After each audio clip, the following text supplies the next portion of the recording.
नाथ महाराजांनी हरीची उपासना केली आणि त्या उपासनेचं फल काय आहे त्याची अनुभूती नाथ महाराजांनी घेतलेली आहे. त्यांना सुखाची अनुभूती प्राप्त झाली आणि म्हणून स्वतःचे अनुभव आली अंगा ते या जगा देत असो असा हा स्वभाव ही वृत्ती संत महात्म्यांची आहे. आणि म्हणून काय नाथ महाराजांनी सांगितलं सुख एक आहे हरी आठविता. सुख एक आहे म्हणजे एकच सुख आहे असा अर्थ त्याचा होत नाही बरं का.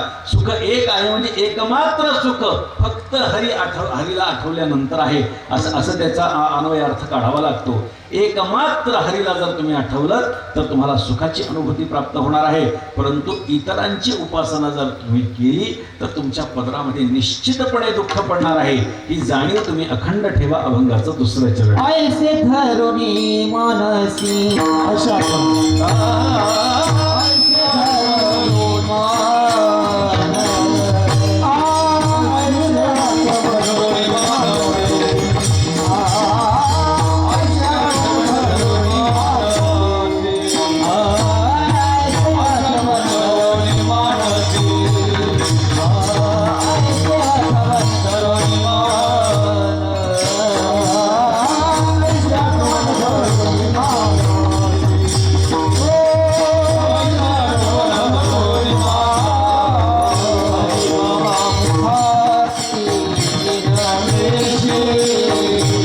Hare Rama